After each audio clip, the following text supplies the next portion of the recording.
ओम साई राम। अध्याय 7। श्री साई बाबा समस्त यौगिक क्रियाओं में पारंगत थे। 6 प्रकार की क्रियाओं के तो वे पूर्ण ज्ञाता थे। 6 क्रियाएं जिनमें धौती, खंड योग अर्थात अपने शरीर के अवयवों को पृथक पृथक कर उन्हें पुनः पूर्ववत जोड़ना और समाधि आदि भी सम्मिलित थे। यदि कहा जाए कि वे हिंदू थे तो आकृति से वे यवन से प्रतीत होते थे। कोई भी यह निश्चयपूर्वक नहीं कह सकता था कि वे हिंदू थे या यवन। वे हिंदुओं का रामनवमी उत्सव यथाविधि मनाते थे और साथ ही मुसलमानों का चंदनोत्सव भी। वे उत्सव में दंगलों को प्रोत्साहन तथा विजेताओं को पर्याप्त पुरस्कार देते थे। गोकुलाष्टमी को वे गोपाल काला उत्सव भी बड़ी धूमधाम से मनाते थे। ईद के दिन वे मुसलमानों को मस्जिद में नमाज पढ़ने के लिए आमंत्रित किया करते थे। एक समय मुहर्रम के अवसर पर मुसलमानों ने मस्जिद में ताजिया बनाने तथा कुछ दिन वहां रखकर फिर जुलूस बनाकर गांव से निकालने का कार्यक्रम रचा। श्री साई बाबा ने केवल 4 दिन ताजियों को वहां रखने दिया और बिना किसी राग द्वेष के 5वें दिन वहां से हटवा दिया। यदि कहे कि वे यवन थे तो उनके कान हिंदुओं की रीति के अनुसार छिदे हुए थे, और यदि कहें कि वे हिंदू थे तो वे सुनता कराने के पक्ष में थे। नाना साहेब चांदोरकर, जिन्होंने उनको बहुत समीप से देखा था, उन्होंने बतलाया कि उनकी सुन्नत नहीं हुई थी। यदि कोई उन्हें हिंदू घोषित करे तो वे सदा मस्जिद में निवास करते थे, और यदि यवन कहें तो वे सदा वहाँ धूनी प्रज्वलित रखते थे तथा अन्य कर्म जो कि इस्लाम धर्म के विरुद्ध है, जैसे चक्की पीसना, शंख तथा घंटानाद, होम आदि कर्म करना, अन्नदान और अर्घ्य द्वारा पूजन आदि सदैव वहाँ चलते रहते थे। यदि कोई कहे कि वे यवन थे तो कुलीन ब्राह्मण और अग्निहोत्री भी अपने नियमों का उल्लंघन कर सदा उनको साष्टांग नमस्कार किया करते थे। जो उनके स्वदेश का पता लगाने गए, उन्हें अपना प्रश्न ही विस्मृत हो गया और वे उनके दर्शन मात्र से मोहित हो गए। अस्तु, इसका निर्णय कोई न कर सका कि यथार्थ में साई बाबा हिंदू थे या यवन। इसमें आश्चर्य ही क्या है। जो अहम व इंद्रियजन्य सुखों को तिलांजलि देकर ईश्वर की शरण में आ जाता है तथा जब उसे ईश्वर के साथ अभिन्नता प्राप्त हो जाती है, तब उसकी कोई जाति पांति नहीं रह जाती। इसी कोटि में श्री साई बाबा थे। वे जातियों और प्राणियों में किंचित मात्र भी भेदभाव नहीं रखते थे। फकीरों के साथ वे आमिष और मछली को सेवन भी कर लेते थे। कुत्ते भी उनके भोजन पात्र में मुंह डालकर स्वतंत्रता पूर्वक खाते थे, परंतु उन्होंने कभी कोई भी आपत्ति नहीं की। ऐसा अपूर्व और अद्भुत श्री साई बाबा का अवतार था। गत जन्मों के शुभ संस्कारों के परिणाम स्वरूप मुझे भी उनके श्री चरणों के समीप बैठने और उनका सत्संग लाभ उठाने का सौभाग्य प्राप्त हुआ। मुझे जिस आनंद व सुख का अनुभव हुआ, उसका वर्णन मैं किस प्रकार कर सकता हूँ। यथार्थ में बाबा अखंड सच्चिदानंद थे। उनकी महानता और अद्वितीयता का बखान कौन कर सकता है। जिसने उनके श्रीचरण कमलों की शरण ली, उसे साक्षात्कार की प्राप्ति हुई। अनेक सन्यासी, साधक और अन्य मुमुक्षु जन भी श्री साई बाबा के पास आया करते थे। बाबा भी सदैव उनके साथ चलते फिरते, उठते बैठते, उनसे वार्तालाप कर उनका चित्तरंजन किया करते थे। अल्लाह मालिक सदैव उनके होंठों पर था। वे कभी भी विवाद और मतभेद में नहीं पड़ते थे तथा सदा शांत और स्थिर रहते थे, परंतु कभी कभी वे क्रोधित हो जाया करते थे। वे सदैव ही वेदांत की शिक्षा दिया करते थे। कोई भी अंत तक न जान सका कि श्री साईं बाबा वास्तव में कौन थे। अमीर और गरीब दोनों उनके लिए एक समान थे। वे लोगों के गुह्य व्यापार को पूर्णतया जानते थे और जब वे गुह्य रहस्य स्पष्ट करते तो सब विस्मित हो जाते थे।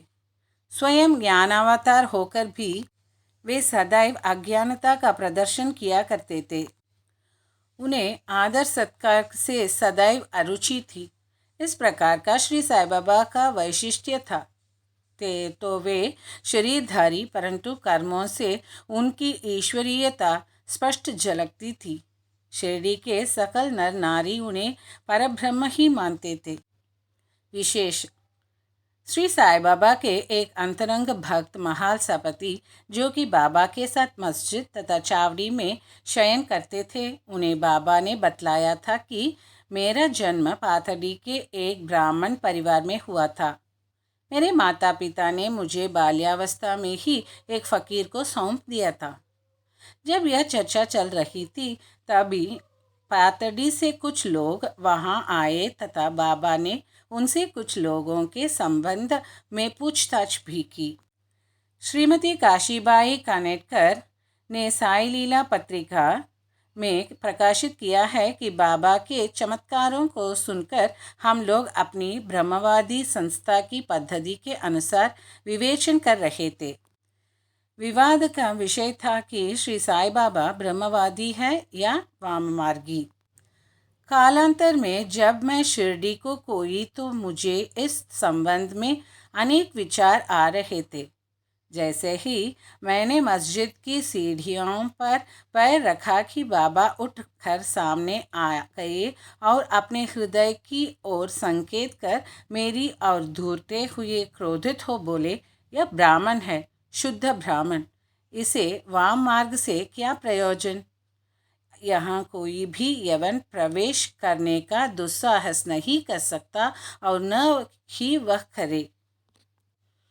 पुनः अपने हृदय की ओर इंगित करते हुए बोले, यह ब्राह्मण लाखों मनुष्यों का पथ प्रदर्शन कर सकता है और उनको अप्राप्य वस्तु की प्राप्ति करा सकता है। यह ब्राह्मण की मस्जिद है। मैं यहाँ किसी वाममार्गी की छाया भी न पड़ने दूंगा। बाबा की प्रकृति। मैं मूर्ख जो हूँ, श्री साईं बाबा की अद्भुत लीलाओं का वर्णन नहीं कर सकता। शिरडी के प्राय समस्त मंदिरों का उन्होंने जीर्णोद्धार किया। श्री तात्या पाटिल के द्वारा शनि, गणपति, शंकर, पार्वती, ग्राम्य देवता और हनुमान जी आदि के मंदिर ठीक करवाए। उनका दान भी विलक्षण था। दक्षिण के रूप में जो धन एकत्रित होता था उसमें से वे किसी को 20 रुपये, किसी को 15 रुपये या किसी को 50 रुपये इसी प्रकार प्रतिदिन स्वच्छंदतापूर्वक वितरण कर देते थे। प्राप्तिकर्ता उसे शुद्ध दान समझता था। बाबा की भी सदैव यही इच्छा थी कि उसका उपयुक्त रीति से व्यय किया जाए। बाबा के दर्शन से भक्तों को अनेक प्रकार का लाभ पहुंचता था। उनको निष्कपट और स्वस्थ बन गए, दुष्टात्मा पुण्यात्मा में परिणत हो गए, उन्हें अनेक कुष्ठ रोग से मुक्त हो गए और उनको को मनोवांछित फल की प्राप्ति हो गई। बिना कोई रस या औषधि सेवन किए बहुत से अंधों को पुनः दृष्टि प्राप्त हो गई, पंगुओं की पंगुता नष्ट हो गई। कोई भी उनकी महानता का अंत न पा सका। उनकी कीर्ति दूर दूर तक फैलती गई और भिन्न भिन्न स्थानों से यात्रियों के झुंड शिरडी आने लगे। बाबा सदा धुनी के पास ही आसन जमाए रहते और वहीं विश्राम किया करते थे। वे कभी स्नान करते और कभी स्नान किए बिना ही समाधि में लीन रहते थे। वे सिर पर एक छोटी सी साफी, कमर में एक धोती और तन ढकने के लिए एक अंगरख धारण करते थे। प्रारंभ से ही उनकी वेशभूष इसी प्रकार थी। अपने जीवन काल के पूर्वार्ध में वे गांव में चिकित्सा कार्य भी किया करते थे। रोगियों का निदान कर उन्हें औषधि भी देते थे और उनके हाथ में अपरिमित यश था। इस कारण से वे अल्पकाल में ही योग्य चिकित्सक विख्यात हो गए। यहाँ केवल एक ही घटना का उल्लेख किया जाता है तो बड़ी विचित्र सी है। विलक्षण नेत्र चिकित्सा। एक भक्त की आंखें बहुत लाल हो गई थी। उन पर सूजन भी आ गई थी। शिरडी सरीके छोटे ग्राम डॉक्टर कहाँ। तब भक्तगण ने रोगी को बाबा के समक्ष उपस्थित किया। इस प्रकार की पीड़ा में डॉक्टर प्रायः लेप, मरहम, अंजन, गाय का दूध तथा कपूरयुक्त औषधियों को प्रयोग में लाते हैं, पर बाबा की औषधि तो सर्वथा ही भिन्न थी। उन्होंने भिलावा पीसकर उसकी 2 गोलियां बनाई और रोगी के नेत्रों में एक एक गोली चिपकाकर कपड़े की पट्टी से आंखें बांध दी। दूसरे दिन पट्टी हटाकर नेत्रों के ऊपर जल के चींटे चोट गए। सूजन कम हो गई और नेत्र प्रायः निरोग हो गए। नेत्र शरीर का एक अति सुकोमल अंग है, परंतु बाबा की औषधि से कोई हानि नहीं पहुंची, वरन नेत्रों की व्याधि दूर हो गई। इस प्रकार अनेक रोगी निरोग हो गए। यह घटना तो केवल उदाहरण स्वरूप ही यहाँ लिखी गई है। बाबा की यौगिक क्रियाएं। बाबा को समस्त यौगिक प्रयोग और क्रियाएं ज्ञात थी। उनमें से केवल 2 का ही उल्लेख यहाँ किया जाता है। 1. धौती क्रिया। प्रति तीसरे दिन बाबा मस्जिद से पर्याप्त दूरी पर एक वट वृक्ष के नीचे किया करते थे। एक अवसर पर लोगों ने देखा कि उन्होंने अपनी आंतों को उदर के बाहर निकालकर उन्हें चारों ओर से स्वच्छ किया और समीप के वृक्ष पर सूखने के लिए रख दिया। शिरडी में इस घटना की पुष्टि करने वाले लोग अभी भी जीवित हैं। उन्होंने इस सत्य की परीक्षा भी की थी। बाबा की सर्वव्यापकता और दयालुता। सन 1910 में बाबा दिवाली के शुभ अवसर पर धूनी के समीप बैठे हुए अग्नि ताप रहे थे तथा साथ ही धूनी में लकड़ी भी डालते जा रहे थे। धूनी प्रचंडता से प्रज्वलित थी। कुछ समय पश्चात उन्होंने लकड़ियां डालने के बदले अपना हाथ धूनी में डाल दिया। हाथ बुरी तरह से झुलस गया। नौकर माधव तथा माधवराव देशपांडे ने बाबा को धूनी में हाथ डालते देखकर तुरंत दौड़कर उन्हें बलपूर्वक पीछे खींच लिया। माधवराव ने बाबा से कहा, देवा, आपने ऐसा क्यों किया? बाबा सावधान होकर करने लगा। यहाँ से कुछ दूरी पर एक लुहारिन जब भट्टी दौंक रही थी, उसी समय उसके पति ने उसे बुलाया। कमर से बंधे हुए शिशु का ध्यान छोड़ वह शीघ्रता से वहां दौड़कर गई। अभाग्यवश शिशु फिसल कर भट्टी में गिर पड़ा। मैंने तुरंत भट्टी में हाथ डालकर शिशु के प्राण बचा लिया है। मुझे अपना हाथ जल जाने का कोई दुख नहीं है, परंतु मुझे हर्ष है कि एक मासूम शिशु के प्राण बच गए। कुष्ठ रोगी की सेवा। माधवराव देशपांडे के द्वारा बाबा का हाथ जल जाने का समाचार पाकर श्री नाना साहेब चांदोरकर बम्बई के सुप्रसिद्ध डॉक्टर श्री परमानंद के साथ दवाइयाँ, लेप, लिंट तथा पट्टियाँ आदि साथ लेकर शीघ्रता से शिरडी को आए। उन्होंने बाबा से डॉक्टर परमानंद को हाथ की परीक्षा करने और जले हुए स्थान में दवा लगाने की अनुमति मांगी। यह प्रार्थना अस्वीकृत हो गई। हाथ जल जाने के पश्चात एक कुष्ठ पीड़ित भक्त बागोजी शिंदे उनके हाथ पर सदैव पट्टी बांधते थे। उनका कार्य था प्रतिदिन जले हुए स्थान पर घी मलना और उसके ऊपर एक पत्थर रखकर पट्टियों से उसे पुनः पूर्ववत कस कर बांध देना। गांव शीघ्र भर जाए, इसके लिए नाना साहेब चांदोरकर ने पट्टी छोड़ने तथा डॉक्टर परमानंद से जांच व चिकित्सा कराने का बाबा से बारंबार अनुरोध किया। यहाँ तक कि डॉक्टर परमानंद ने भी अनेक बार प्रार्थना की, परंतु बाबा ने यह कहते हुए टाल दिया कि केवल अल्लाह ही मेरा डॉक्टर। उन्होंने हाथ की परीक्षा करवाना अस्वीकार कर दिया। डॉक्टर परमानंद की दवाइयाँ शरीर के वायुमंडल में न घुल सकी और न उनका उपयोग ही हो सका। फिर भी डॉक्टर साहब का परम भाग्य था जो उन्हें बाबा के श्री दर्शन का लाभ हुआ। भागोजी को दवा लगाने की अनुमति मिल गई। कुछ दिनों के उपरांत जब गांव भर गया तब सब भक्त सुखी हो गए, परंतु यह किसी को भी ज्ञात न हो सका कि कुछ पीड़ा अवशेष रही थी या नहीं।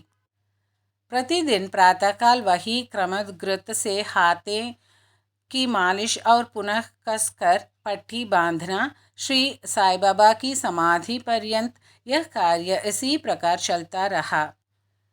श्री साईं बाबा सदृश पूर्ण सिद्ध को यथार्थ में इस चिकित्सा की भी कोई आवश्यकता नहीं थी, परंतु भक्तों के प्रेमवश उन्होंने भागोजी की यह सेवा अर्थात उपासना निर्विघ्न स्वीकार की। जब बाबा लेंडी को जाते तो भागोजी चाता लेकर उनके साथ ही जाते थे। प्रतिदिन प्रातःकाल जब बाबा धूनी के पास आसन पर विराजते, तब जब भागोजी वहाँ पहले से ही उपस्थित रहकर अपना कार्य प्रारंभ कर देते थे। भागोजी ने पिछले जन्म में अनेक पाप कर्म किए थे, इस कारण वे कुष्ठ रोग से पीड़ित थे। उनकी उंगलियां गल चुकी थी और शरीर पीप आदि से भरा हुआ था, जिससे दुर्गंध भी आती थी। यद्यपि बाह्य दृष्टि से वे दुर्भागी प्रतीत होते थे, परंतु बाबा का प्रधान सेवक होने के नाते यथार्थ में वे ही अधिक भाग्यशाली तथा सुखी थे। उन्हें बाबा के सानिध्य का पूर्ण लाभ प्राप्त हुआ। बालक कापरडे को प्लेग। अब मैं बाबा की एक दूसरी अद्भुत लीला का वर्णन करूंगा। श्रीमती कापरडे अपने छोटे पुत्र के साथ कई दिनों से शिरडी में थी। पुत्र तीव्र ज्वर से पीड़ित था, पश्चात उसे प्लेग की गिल्टी भी निकल आई। श्रीमती कापरडे भयभीत हो बहुत घबराने लगी और अमरावती लौट जाने का विचार करने लगी। संध्या समय जब बाबा वायु सेवन के लिए वाड़े, अब जो समाधि मंदिर कहा जाता है, के पास से जा रहे थे, तब उन्होंने उनसे लौटने की अनुमति मांगी तथा कंपित स्वर में कहने लगी कि मेरा प्रिय पुत्र प्लेग से ग्रस्त हो गया है, अतः अब मैं घर लौटना चाहती हूँ।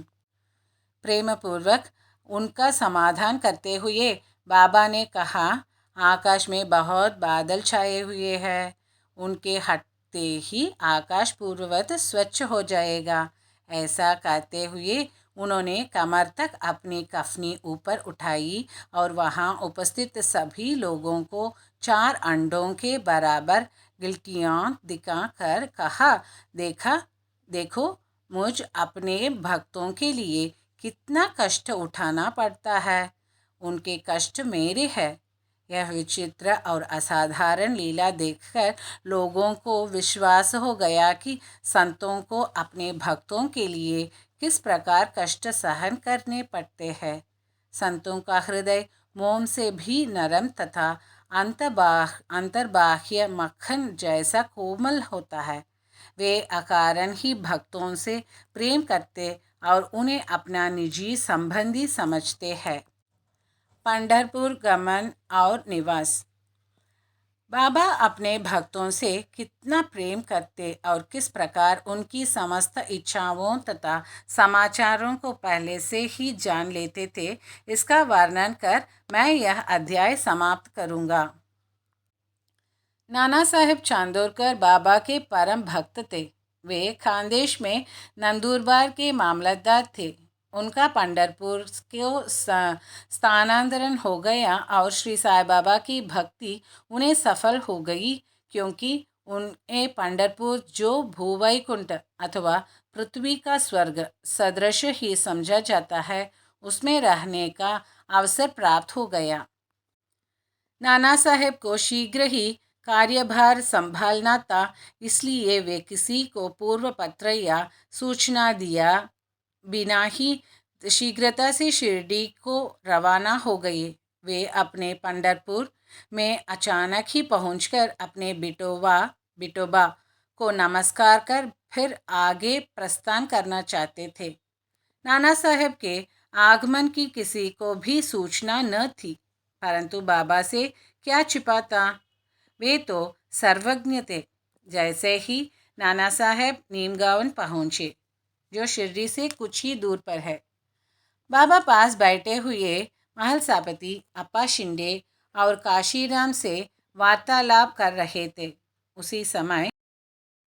उसी समय मस्जिद में स्तब्धता छा गई और बाबा ने अचानक ही कहा, चलो चारों मिलकर भजन करें, पंढरपुर के द्वार खुले हुए हैं।